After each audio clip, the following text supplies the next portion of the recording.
The words hung in the air like poison, each syllable cutting deeper than the last. Choose right now, Victoria. Either you take care of my mother properly, do everything she asks without complaint, or pack your bags and get out of my house. Victoria stood in the kitchen doorway, her dark hands still wet from washing dishes, watching her husband of 8 years deliver what he clearly thought was the final blow. Behind him, his mother Eleanor sat at the dining table with that smug smile Victoria had come to know so well. The old woman's gray eyes sparkled with satisfaction as she watched her son destroy his marriage for her benefit. Well? Robert crossed his arms, his face hard and unforgiving. What's it going to be? Are you going to start acting like a proper daughter-in-law, or do I need to call you a taxi? Victoria looked at Eleanor, who was practically glowing with triumph. For 3 years, ever since Robert's father died, the woman had lived with them. 3 years of constant criticism, impossible demands, and deliberate attempts to drive a wedge between Victoria and her husband. 3 years of Robert choosing his mother's comfort over his wife's sanity. She wants her meals at exact times, her clothes ironed a certain way, her medications sorted daily, Robert continued, his voice getting louder. She's old and alone, Victoria. The least you can do is show some respect and help her feel at home. Victoria almost laughed. Help her feel at home? Eleanor had taken over their home completely. She'd moved into the master bedroom, claiming her arthritis needed the better mattress. She'd rearranged the living room furniture to suit her taste. She'd thrown away Victoria's plants because they attracted bugs. She'd even gotten rid of Victoria's cat, claiming she was allergic, though Victoria had never seen her sneeze once. Your mother threw away my wedding photos yesterday, Victoria said quietly. Robert's jaw tightened. She was cleaning. Maybe if you helped more around the house, she wouldn't have to do so much. I work 40 hours a week, Robert. I come home and cook dinner, clean the house, do the laundry. What exactly am I not doing enough of? Eleanor spoke up then, her voice sweet as honey but with venom underneath. A good wife puts her family first, dear. When I was young, women understood their place. We didn't have all these modern ideas about careers and independence. We knew that taking care of our families was our highest calling. Victoria felt something inside her shift. Something that had been bending for years suddenly straightened up. She looked at Robert, really looked at him, and saw a man she barely recognized. When had he become so cold? When had he stopped seeing her as a person and started seeing her as a servant? You want me to choose, Victoria said slowly. That's right, Robert nodded. Choose right now. Victoria walked calmly to the closet and pulled out her suitcase. The same suitcase she'd brought to this house 8 years ago as a new bride, full of hope and dreams. She opened it on the bed and began folding her clothes with precise, careful movements. Victoria, what are you doing? Robert followed her into the bedroom, his voice no longer quite so confident. I'm choosing, she said simply. You're being ridiculous. Put that away and come apologize to my mother. Victoria continued packing. Her favorite books, her photo albums that Eleanor hadn't found yet, her grandmother's jewelry. Each item went into the suitcase with deliberate care. Victoria, stop this right now. You're being childish. She paused and looked at him. You gave me an ultimatum, Robert. Either serve your mother or leave. I'm leaving. You can't be serious. Dead serious. Victoria zipped up the suitcase and pulled it off the bed. I've spent 3 years trying to make this work. 3 years of being treated like a servant in my own home. 3 years of you choosing her over me every single time. Robert's face was pale now. Where will you go? You don't have anywhere to go. Victoria smiled then, the first real smile she'd felt in months. I have everywhere to go. She walked past him toward the front door, her suitcase rolling behind her. Eleanor was still sitting at the dining table, but her triumphant expression was starting to falter. Victoria, don't be hasty, the old woman said. Perhaps we can work something out. No, Eleanor. You won. You wanted me gone and now I'm leaving. I hope you and Robert are very happy together. Robert grabbed her arm. You can't just leave. We're married. We have a mortgage, bills, responsibilities. Victoria gently pulled her arm free. We did have all those things. But you just told me to choose between being your wife and being your mother's servant. I chose to be neither. Victoria, please. Let's talk about this. We're done talking, Robert. You made your choice 3 years ago when you let her move in. You made it again every time you took her side. You made it final today when you gave me that ultimatum. She opened the front door and stepped outside. The afternoon sun felt warm on her face, and for the first time in years, Victoria felt like she could breathe freely. Where are you going? Robert called after her. Victoria turned back one last time. I'm going to live my life. And with that, she walked away from the house, from the marriage, and from the woman who had tried so hard to destroy her.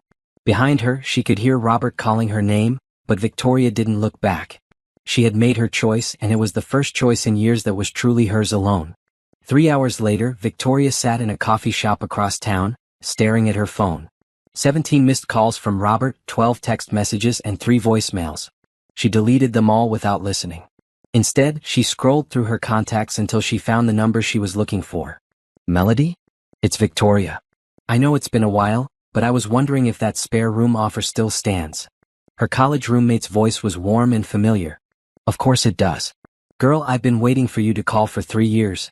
What finally happened? Victoria closed her eyes, remembering how it all started. She and Robert had been happy once. They'd met at a company retreat, both working for the same marketing firm. He was charming, funny, ambitious. He talked about traveling the world together, buying a house, having children. He never mentioned his mother much, except to say they were close. The first red flag should have been their wedding. Eleanor had insisted on planning everything, overruling Victoria's preferences at every turn. The flowers Victoria wanted were too expensive. The dress she picked was too revealing. The venue she chose was not suitable for our family's reputation. Robert had shrugged it off. She just wants everything to be perfect. She's excited about having a daughter-in-law. But Eleanor never treated Victoria like a daughter. She treated her like competition. After the wedding, things got worse gradually, like water slowly coming to a boil. Eleanor would call during their dinner dates, and Robert would always answer.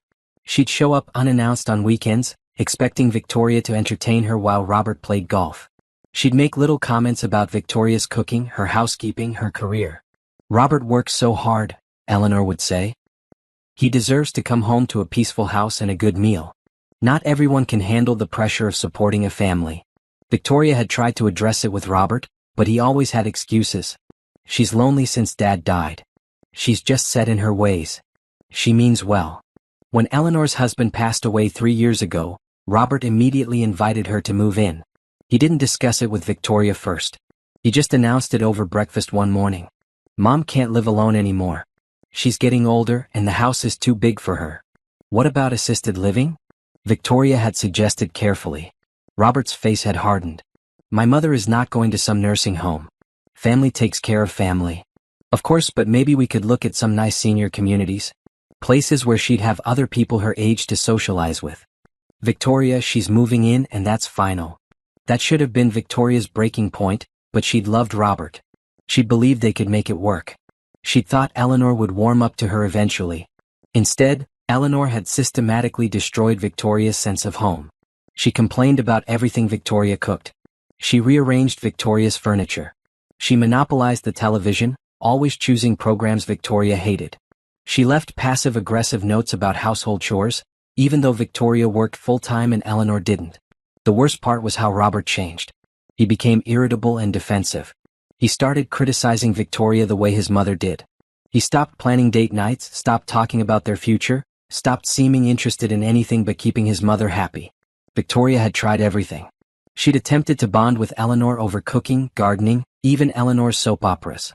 Every effort was met with criticism or indifference. She'd suggested family counseling, but Robert refused. She tried setting boundaries, but Robert always overruled her.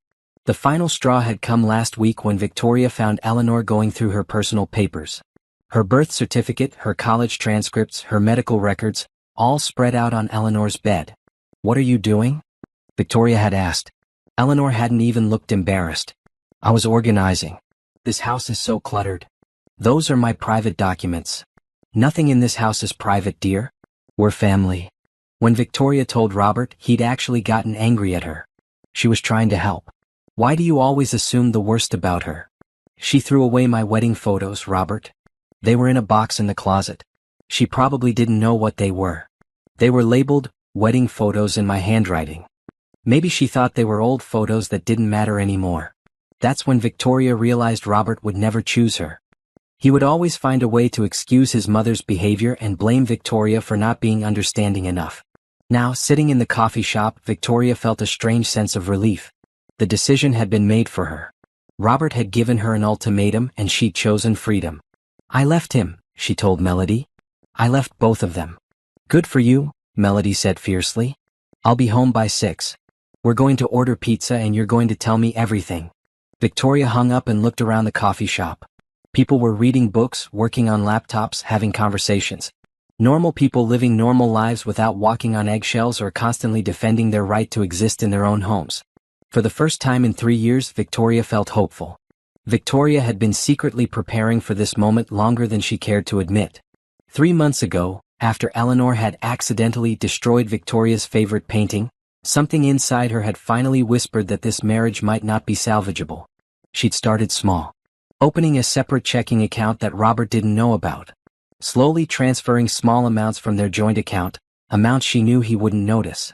$20 here, $50 there, always disguised as grocery money or gas purchases.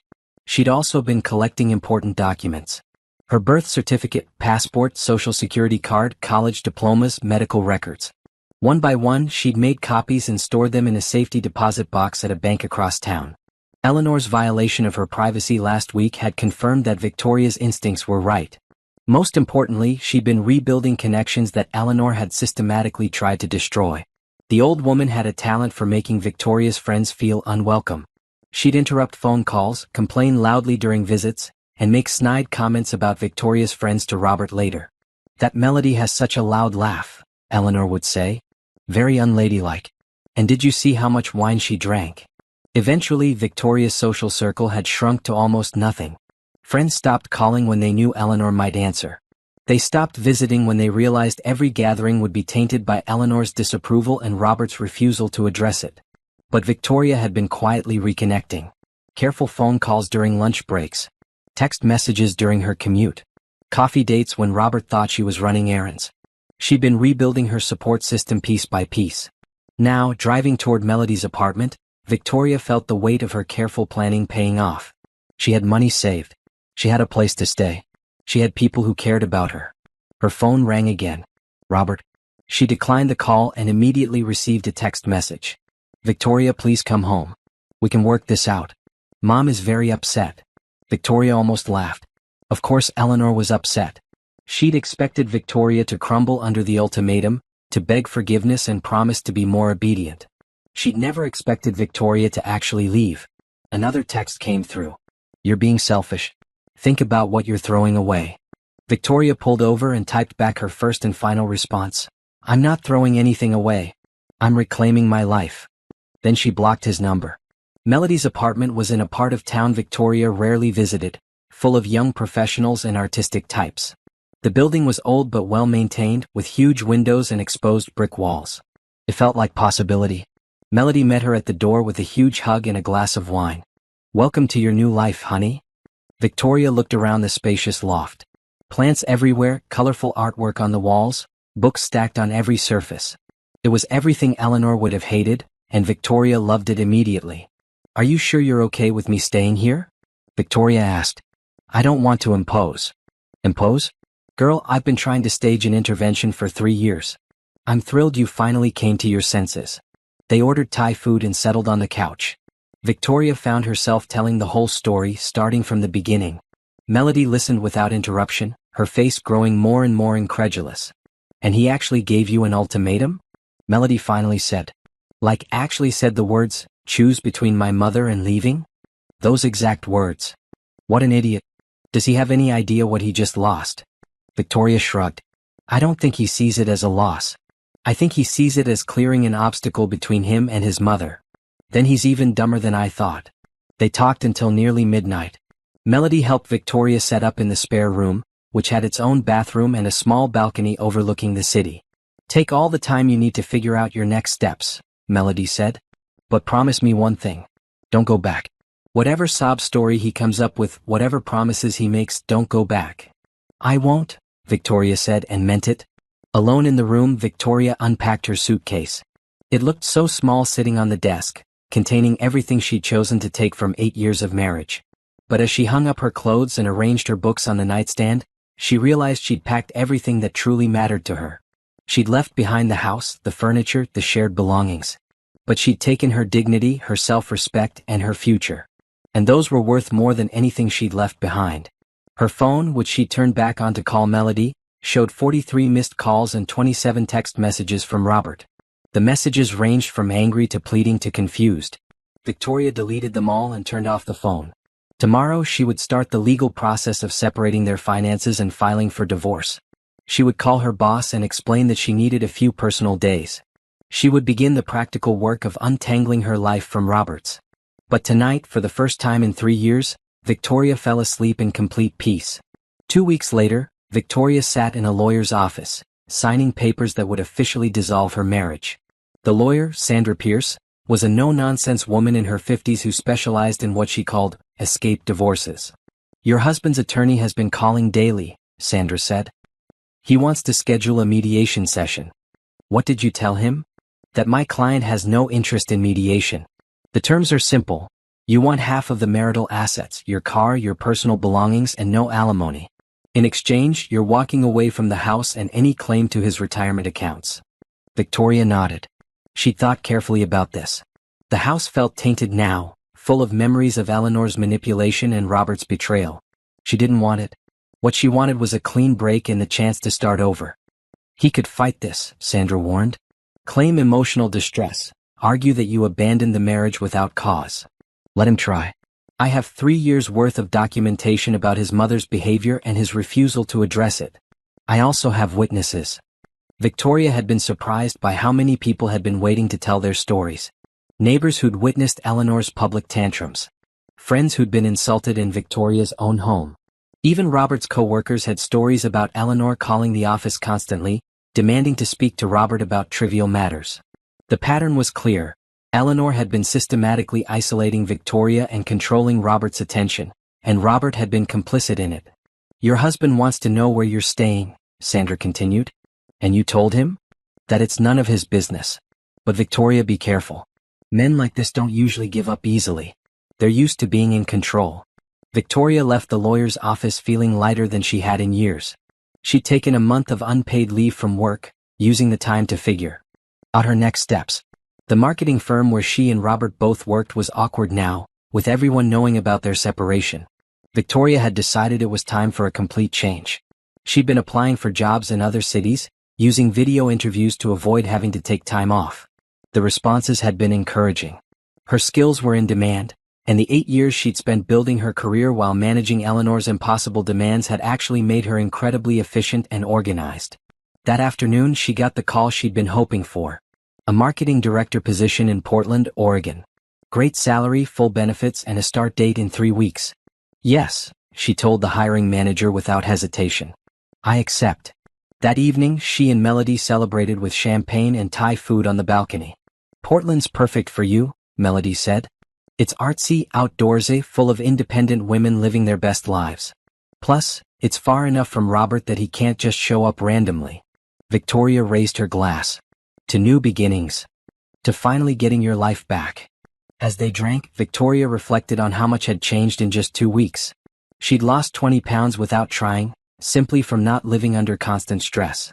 Her skin was clearer, her energy was higher, and she was sleeping through the night for the first time in years. She'd also rediscovered parts of herself that had been buried during her marriage. She was funny again, laughing easily at Melody's stories. She was curious again, reading books and researching her new city. She was social again, having long phone conversations with friends she'd neglected. Most importantly, she was decisive again. 4 years she'd second-guessed every choice, worried about Eleanor's criticism or Robert's disapproval. Now she was making quick, confident decisions about her future. Her phone rang. Unknown number, but she recognized the area code. Robert was calling from somewhere else, probably borrowing someone's phone since she'd blocked his number. She declined the call and immediately got a voicemail notification. Against her better judgment, she listened to it. "Victoria, it's me. Look, I know you're angry, but this has gone far enough. Mom is sick with worry. She keeps asking what she did wrong. You know she has a weak heart. This stress isn't good for her. Just come home so we can talk. We can work something out. Maybe Mom can find her own place, get a little apartment nearby. Just, please call me back." Victoria deleted the voicemail and blocked the new number. She knew Robert's tactics. First he'd try guilt. Then he'd try bargaining. Eventually he'd probably try anger and threats. But she was done being manipulated. "Let me guess," Melody said, seeing Victoria's expression. "The ex." He says Eleanor is sick with worry about what she did wrong. Melody snorted. Right.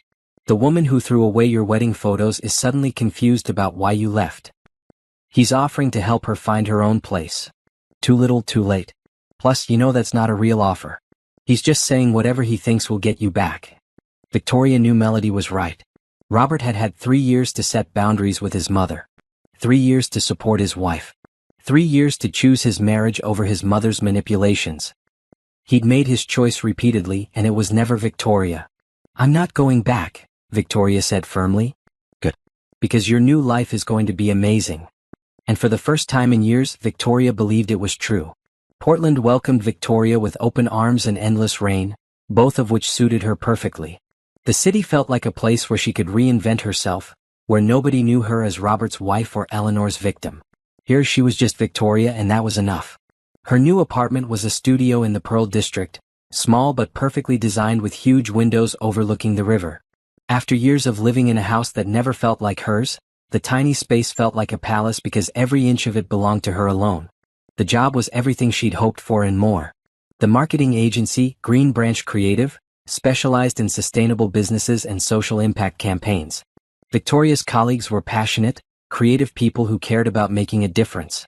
Her boss, Patricia, was a woman in her 40s who'd built the company from nothing after leaving her own corporate marriage. I see something familiar in you, Patricia told Victoria during her first week. Someone who's ready to prove what she's really capable of when she's not being held back. Victoria threw herself into work with an energy she'd forgotten she possessed. Without Eleanor's constant demands and Robert's emotional manipulation draining her mental resources, she found she had creativity and focus she hadn't accessed in years. Her first major project was a campaign for a women's shelter, helping them rebrand and launch a fundraising initiative. Victoria worked closely with the shelter director, Rachel, a survivor herself who'd built a new life helping other women escape dangerous situations. You have good instincts for this work, Rachel told her one afternoon as they reviewed campaign materials. Have you done advocacy work before? Not professionally, Victoria said. But I understand what it feels like to have your life controlled by someone else. The campaign was a huge success, raising 3 times the shelter's initial goal and earning Green Branch Creative recognition in the local business community. Patricia gave Victoria a raise and promotion after just 2 months. You're exactly what this company needed, she said. Someone who understands that marketing isn't just about selling products. It's about connecting with people's real experiences. Victoria was flourishing in ways she'd never imagined possible. She joined a hiking group and discovered she loved being outdoors. She took a pottery class and found she had a talent for working with clay. She started reading fiction again, something Eleanor had always criticized as a waste of time. Most importantly, she was making genuine friendships. Her hiking group became a tight-knit community of adventurous women who supported each other through life's challenges. Her pottery classmates became regular companions for coffee and art gallery visits. For the first time in her adult life, Victoria felt like she belonged somewhere. But her peace was shattered one evening when she came home to find Robert waiting in her building's lobby. How did you find me? She asked, her heart racing. It wasn't hard. You used the same email address for your apartment application that you've always used. Robert looked terrible. He'd lost weight, his clothes were wrinkled, and there were dark circles under his eyes. Victoria felt a pang of something, not quite sympathy but not satisfaction either. You need to leave, she said firmly. Victoria, please. Just give me 5 minutes. I flew all the way out here. I didn't ask you to. Mom's in the hospital. Victoria paused, her hand on the elevator button. What happened? She had a heart attack last week. She's been asking for you. Victoria felt the familiar tug of guilt and obligation. Then she remembered 3 years of manipulation, criticism, and deliberate cruelty. I'm sorry she's ill, Victoria said carefully. But I'm not responsible for her medical condition. She keeps saying she doesn't understand what she did wrong. She just wants to apologize. Robert, your mother threw away my wedding photos out of spite. She got rid of my cat. She went through my personal papers. She spent 3 years trying to drive me out of my own home. She knows exactly what she did wrong. She's an old woman who lost her husband. She was scared and lonely. Being scared and lonely doesn't give someone the right to be cruel. Robert stepped closer and Victoria instinctively stepped back. Victoria, I know I made mistakes. I should have set better boundaries. I should have protected you more. But we can fix this. I love you. You had 3 years to set boundaries, Robert. 3 years to choose your wife over your mother's manipulation. You never did. I'm choosing now. I told Mom she has to move out. I've already looked at assisted living facilities. Victoria felt nothing but sadness for him. You're only saying that because I left. If I came back, how long would it be before she'd move back in? How long before you'd start making excuses for her again? That won't happen. It already happened, Robert. For 3 years. The elevator arrived and Victoria stepped inside. Don't contact me again. Have your lawyer talk to my lawyer. Victoria, wait. The doors closed, cutting off his words. Victoria rode up to her floor, her hands shaking slightly. She'd handled the confrontation better than she'd expected, but seeing Robert had stirred up emotions she'd thought she'd processed. In her apartment, she made tea and called Melody. He showed up at your building? That's borderline stalking. He says Eleanor's in the hospital. And that's supposed to be your problem, how? Victoria sighed. Part of me feels guilty. What if she really is sorry? What if she really wants to apologize? Victoria, honey, listen to me. Eleanor had 8 years to treat you with basic human decency. She chose not to.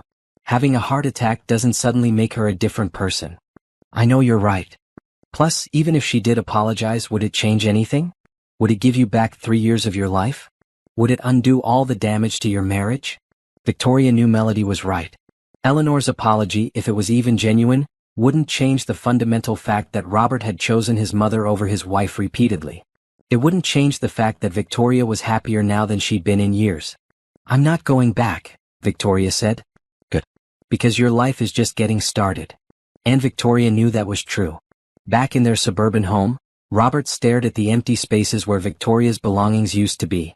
Even after 4 months, he still expected to see her coffee mug in the dishwasher or find one of her books on the nightstand.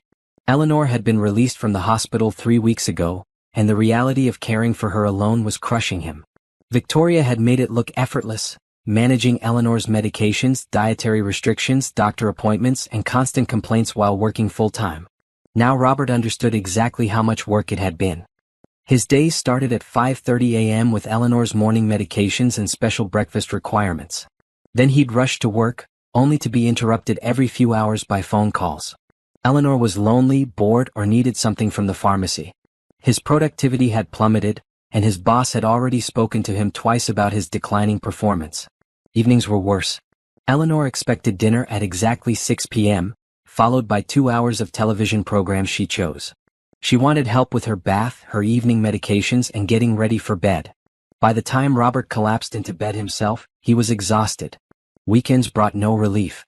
Eleanor needed groceries, wanted to visit the doctor for every minor ache, and expected entertainment. Robert's golf games were a thing of the past. His friends had stopped calling when every invitation was met with, "I can't, I have to take care of Mom." The house felt like a prison, and Eleanor felt like a demanding warden. "Robert, the living room is too cold," she called from her chair, where she'd been sitting since breakfast. Robert adjusted the thermostat for the 4th time that day. "Better? Now it's too warm. And I'm hungry. What are we having for lunch?" Robert looked at his watch. It was 11:30 a.m. They'd finished breakfast an hour ago. "What would you like?" "I don't know." Victoria always knew what to make. She had such good ideas for meals. This was Eleanor's new tactic. Constantly mentioning Victoria, but only to praise her. As if she'd forgotten 3 years of criticism and complaints. "I could make sandwiches," Robert offered. "I suppose. Though Victoria made that wonderful chicken salad. I don't suppose you know how to make that." Robert gritted his teeth. Eleanor had complained about Victoria's chicken salad dozens of times, claiming it was too spicy, too bland, too expensive, or made with the wrong kind of mayonnaise. His phone rang. Again. "Robert, we need those market reports by end of day," his boss said. "The client is asking questions. I'll have them to you by 5. You said that yesterday. And the day before. Is everything okay?" Robert looked at Eleanor, who was now complaining that her chair was uncomfortable and needed more cushions. "Everything's fine. I'll get the reports done." But he knew it was a lie. Nothing was fine. He was drowning, and there was no Victoria to throw him a lifeline. That evening, after Eleanor was finally settled in bed, Robert called his sister Jessica in California. "You sound terrible," she said. "What's wrong?" "I need help with Mom." "What kind of help?" "She can't live alone, but I can't handle taking care of her by myself. It's too much." There was a long pause. Where's Victoria? We're getting divorced. What? When did this happen? Robert explained the ultimatum, leaving out most of the context about Eleanor's behavior. He made it sound like Victoria had suddenly become unreasonable and demanding.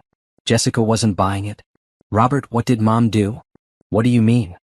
I mean, Victoria was always patient with Mom even when Mom was difficult. For her to just leave like that, something must have happened. Mom's not difficult. She's old and sick and needs care. Robert, I love Mom, but let's be honest here. She can be very controlling. She drove away Dad's siblings with her criticism. She made it clear she didn't think any woman was good enough for her sons. What did she do to Victoria? Robert felt defensive. She didn't do anything. Victoria just couldn't handle the responsibility of caring for an elderly family member. The Victoria I met at your wedding would have moved heaven and earth to take care of family. Try again. Robert found himself getting angry. Why does everyone assume this is Mom's fault? Maybe Victoria just changed. Maybe she became selfish. Or maybe you chose Mom over your wife one too many times, and Victoria finally had enough. The words hit harder than Robert expected. That's not what happened. Isn't it? Robert, when was the last time you and Victoria went on a date? When was the last time you planned a vacation together? When was the last time you told Mom she couldn't have something she wanted because it wasn't fair to Victoria? Robert couldn't answer any of those questions. I thought so, Jessica said sadly. You know, when David and I got married, Mom tried the same thing with Sarah. She wanted to move in with us, wanted to control our household, made constant criticisms about how Sarah did things. What did you do? I told Mom she needed to respect my wife and our marriage, or she wouldn't be welcome in our home. It was hard, but it was necessary. Sarah is my partner, not Mom's competition. Robert felt a stab of recognition. He remembered Eleanor's early attempts to control Jessica's marriage, and how his brother David had firmly shut them down. But Mom needs care now, Robert said weakly. Yes, she does. Professional care. Not unpaid labor from a daughter-in-law she spent 3 years trying to drive away. After hanging up, Robert sat in the dark living room, finally understanding what Victoria had tried to tell him for years. He'd chosen his mother's comfort over his wife's happiness at every turn. He'd allowed Eleanor to treat Victoria like a servant and then wondered why Victoria seemed withdrawn and unhappy. He thought about all the times Victoria had tried to set boundaries, only to have him override her. All the times she'd asked for support, only to have him tell her to be more understanding. All the times she'd looked at him with hurt and disappointment, only to have him dismiss her feelings as unreasonable. The ultimatum had been his final mistake, but it wasn't his first one. It was just the last straw that broke Victoria's patience. Now he was alone with Eleanor, and he was discovering exactly how impossible she could be when she didn't get her way. Without Victoria as a buffer, Eleanor's demands had become even more unreasonable. She wanted constant attention, constant service, constant validation that she was the most important person in Robert's life. And Robert was realizing he didn't want to give her those things. For the first time in his life he was seeing his mother clearly. She wasn't a sweet, helpless old lady who needed protection. She was a manipulative woman who used guilt and emotional blackmail to control the people around her. The question was, what was he going to do about it? 6 months after Victoria left, Robert was a shadow of his former self. His work performance had deteriorated so badly that he'd been put on probation. His social life had disappeared entirely. His house felt like a battlefield where he and Eleanor engaged in daily skirmishes over everything from mealtimes to television channels.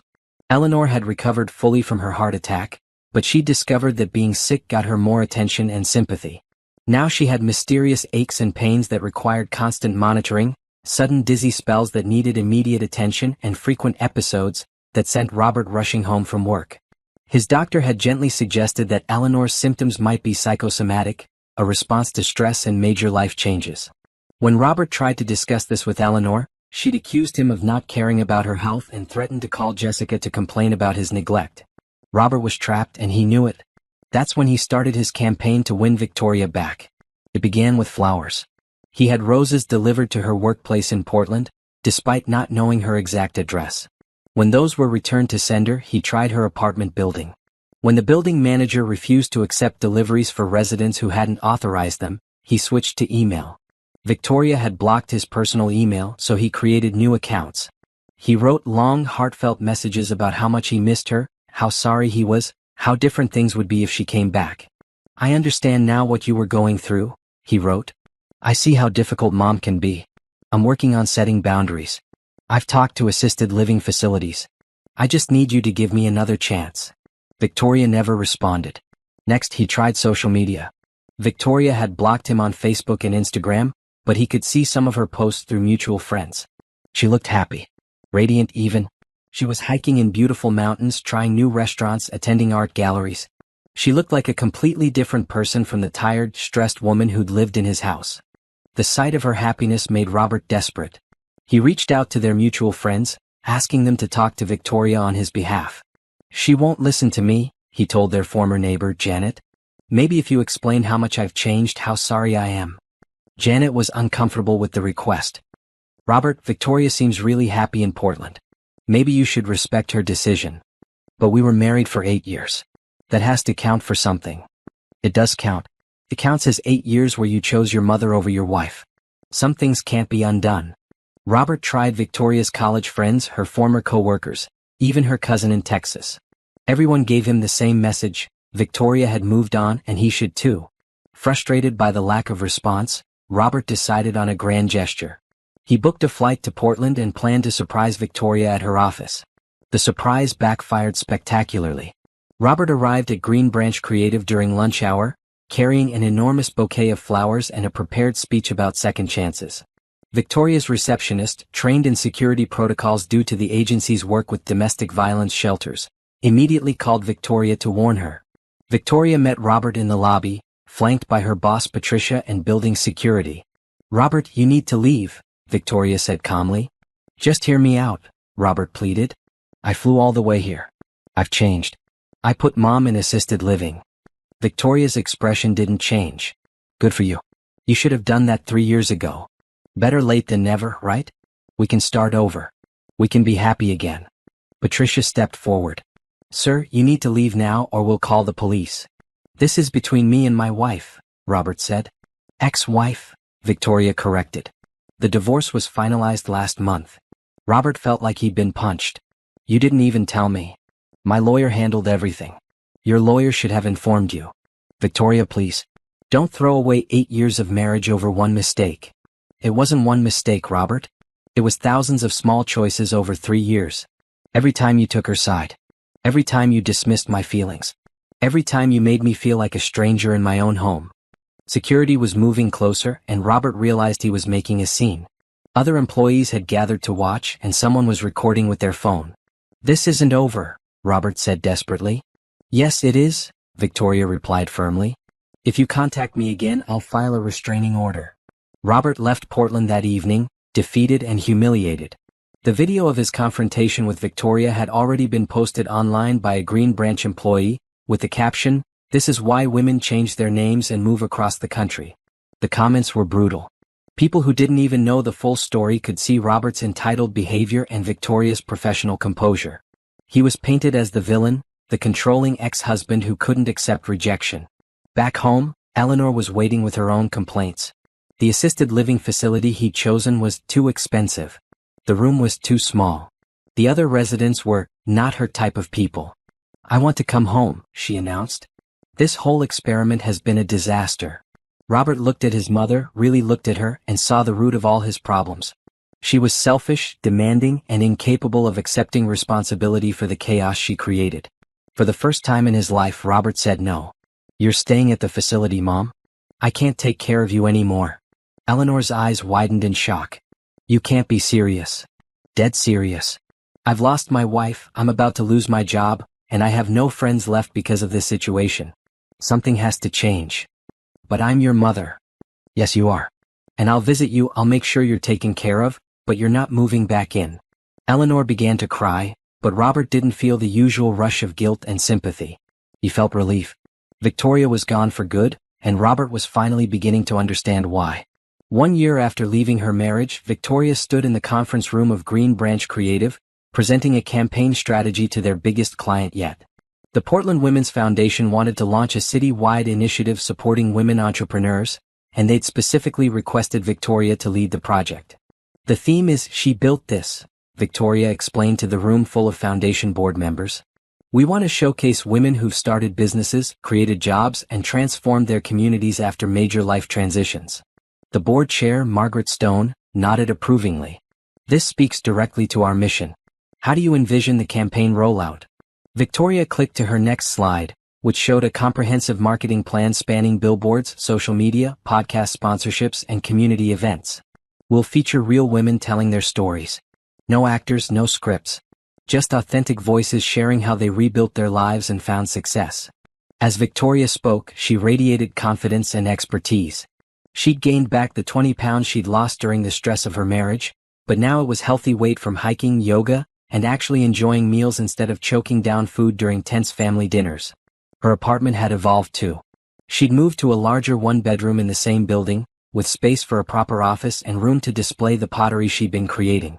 The walls were covered with her own photographs from hiking trips, and plants thrived in every corner. After the presentation, Margaret approached Victoria privately. I have to ask, and feel free not to answer, but your passion for this project seems personal. Victoria smiled. It is. I left a controlling marriage a year ago and moved here with one suitcase. I understand what it feels like to start over and discover you're capable of more than you ever imagined. Would you consider being one of our featured entrepreneurs? Patricia tells me you're starting your own consulting firm.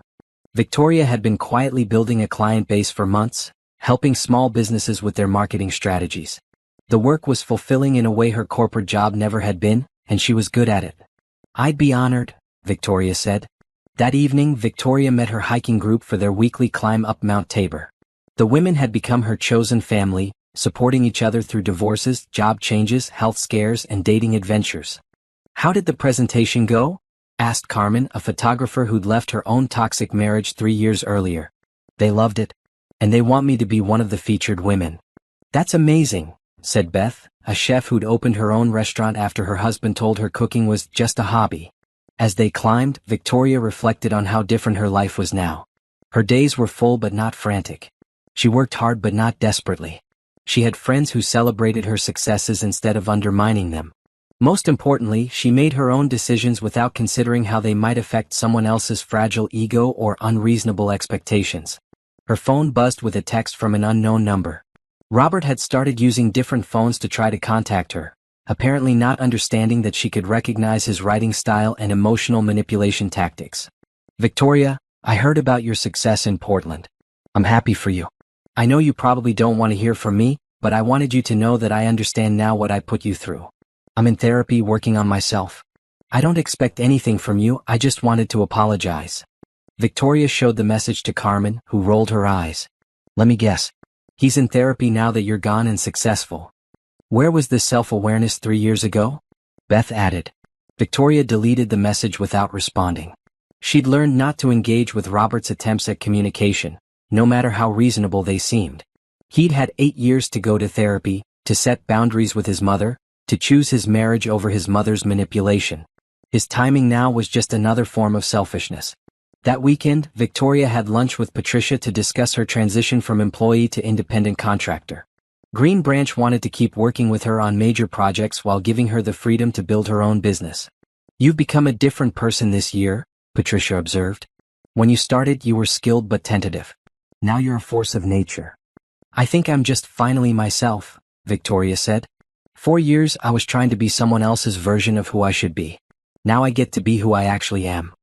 And who is that? Victoria thought about it. Someone who takes up space. Someone who speaks up when something isn't right. Someone who builds the life she wants instead of accepting the life other people think she should have. That afternoon, Victoria worked in her home office, developing proposals for 3 potential new clients. Her business, Victoria Builds Brands, was growing faster than she'd expected. She specialized in helping women-owned businesses tell their stories and reach their ideal customers. As the sun set over Portland, Victoria felt a deep sense of satisfaction. She was building something meaningful with her life, something that belonged entirely to her. Her phone rang. Melody calling from their old city. Girl, you are not going to believe what I just heard through the grapevine, Melody said. What? Robert's been telling people that you two are taking a break and might get back together once you've worked through your issues. Victoria laughed. Seriously? Dead serious. Apparently he can't accept that you've actually moved on. He's been showing people the messages he sends you, claiming you're processing, and will eventually respond. That's delusional. It gets worse. He's been dating, but he tells every woman about his complicated situation with his wife who, temporarily, moved away. Victoria felt a pang of pity for Robert. He was so unable to accept reality that he'd created an elaborate fantasy where their marriage was just on pause. "How's Eleanor handling assisted living?" Victoria asked. "From what I hear, she's actually thriving. Turns out she likes having other people to boss around and complain with. She's become the queen bee of the facility. Good for her. The best part is she's been telling everyone that she never liked Robert's wife and is glad she left. Apparently, you were never good enough for her son." Victoria wasn't surprised. Eleanor had finally gotten what she wanted: complete control over Robert's life. The fact that it was making him miserable was probably just a bonus. After hanging up with Melody, Victoria returned to her work. She had a business to build, clients to serve, and a life to live. Robert's delusions and Eleanor's revisionist history were no longer her problem. For the first time in years, Victoria's future was entirely her own to create. 18 months after Victoria left, Robert made his most desperate move yet. He'd driven to Portland again, but this time he'd done research. He knew Victoria's schedule, her favorite coffee shop, the route she took to work. He waited outside her apartment building on a Thursday morning, knowing she left for her weekly hiking group at 7 a.m. When Victoria emerged with her backpack and hiking boots, Robert stepped out from behind a parked car. "Victoria, please don't run away. I just need 5 minutes." Victoria stopped, her keys still in her hand. She looked at Robert calmly, noting his appearance.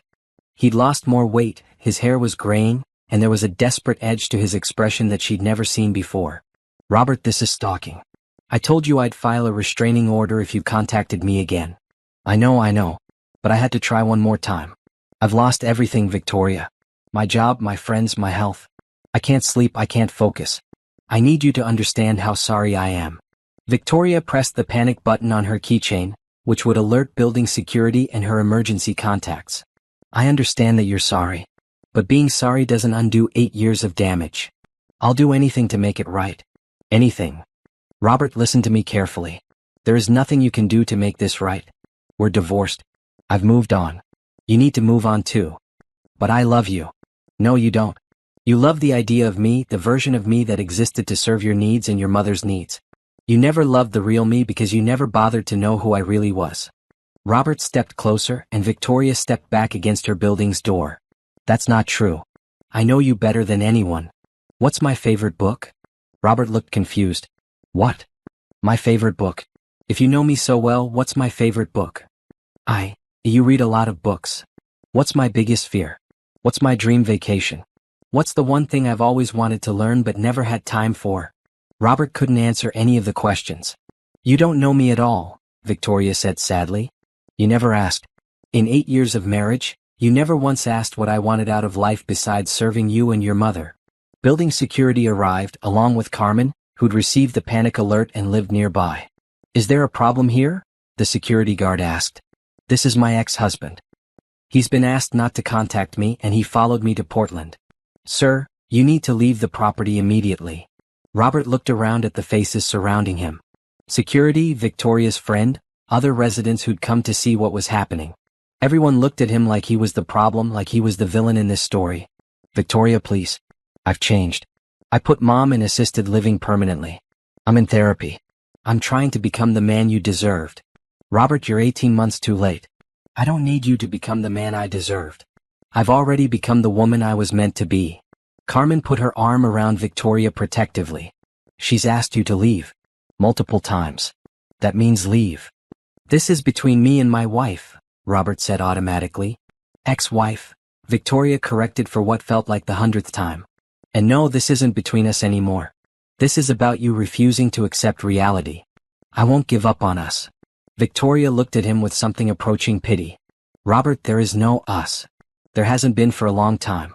The marriage ended the day you gave me that ultimatum, but honestly, it was dying long before that." "When?" Robert asked desperately. "When did it start dying?" Victoria thought about it. "The first time your mother insulted me and you told me to be more understanding instead of defending me. The first time you chose her comfort over my feelings. The first time you made me feel like a guest in my own home. I can fix this." "You can't fix the past, Robert. And I don't want you to. My life is better now. I'm happier, healthier, more successful than I've ever been. I have friends who actually care about me, work that fulfills me, and complete control over my own life. Security was getting impatient. Sir, we need you to move along now. Robert looked at Victoria one last time. I'll always love you. Then prove it by leaving me alone. Robert walked away slowly, his shoulders slumped in defeat. Victoria watched him go, feeling a complex mix of emotions. Relief that the confrontation was over. Sadness for the man he'd become. But mostly gratitude for her own strength. You okay? Carmen asked. I'm perfect, Victoria said and meant it. Later that morning, Victoria called her lawyer to document the incident and officially request a restraining order. She also called the Portland police to file a report about Robert's stalking behavior. Then she went on her hike, climbed a mountain, and enjoyed lunch with friends who celebrated her courage instead of questioning her choices. That afternoon, she received an email from a major corporation asking her to bid on a national marketing campaign. Her business was growing beyond her wildest dreams, and she was considering hiring her first employee. As Victoria worked on her proposal, she reflected on how dramatically her life had changed. 18 months ago, she'd been a woman who couldn't choose her own dinner without considering how it might affect someone else's mood. Now she was a successful entrepreneur who made decisions with confidence and lived entirely on her own terms. Robert had come to Portland hoping to convince her to return to their old life. Instead, he'd reminded her exactly why she'd left and how much better her new life was. Victoria smiled as she typed her business proposal. Robert thought he'd lost everything when she left. But Victoria had gained everything when she finally chose herself. 2 years after walking out with her suitcase, Victoria stood before a packed auditorium at the Portland Convention Center. She was the keynote speaker at the Women's Empowerment Summit, sharing her story with 500 women who were navigating their own life transitions. The moment I grabbed that suitcase, Victoria said into the microphone, I wasn't just leaving a marriage. I was choosing to believe that I deserved better. That I was worth more than being someone's unpaid servant and emotional punching bag. The audience was silent, hanging on every word. For years I thought love meant sacrifice. I thought being a good wife meant accepting disrespect, manipulation, and emotional abuse. I thought if I just tried harder, gave more, demanded less, everything would be okay. Victoria paused, looking out at the faces in the crowd. She saw herself 2 years ago in many of them. Tired women, defeated women, women who'd forgotten they had choices. But love isn't supposed to make you smaller. Partnership isn't supposed to cost you your identity. And family isn't supposed to be a weapon used against you. The applause was thunderous. After the speech, Victoria was surrounded by women wanting to share their own stories. A teacher whose husband demanded she quit her job to care for his parents. A nurse whose boyfriend isolated her from her friends. A lawyer whose mother-in-law made her life miserable while her husband stood by and watched. How did you find the courage? One woman asked. I realized I was already living in hell, Victoria said simply. Leaving couldn't be worse than staying. That evening, Victoria returned to her new house in the hills overlooking Portland. She'd bought it 6 months ago with the profits from her consulting business, which now employed 3 other women and specialized in helping female entrepreneurs build their brands. The house was everything Victoria had dreamed of during those long years of living under Eleanor's thumb. High ceilings, huge windows, a garden where she could grow whatever she wanted. Most importantly, it was entirely hers. As she made dinner, Victoria's phone rang. Melody. Girl, I saw your speech online. You had me crying at my desk. Good tears, I hope. The best tears. You know what the most amazing part is? You look genuinely happy. Not performing happy, not pretending happy. Actually happy. Victoria looked around her kitchen with its bright colors and personal touches. Her pottery displayed on open shelves. Photos from her hiking adventures covering the refrigerator. Plants thriving in every corner. I am happy, Victoria said. For the first time in my adult life, I'm completely, authentically happy. And Robert? Any more surprise visits? The restraining order worked. I think he's finally accepted that it's over.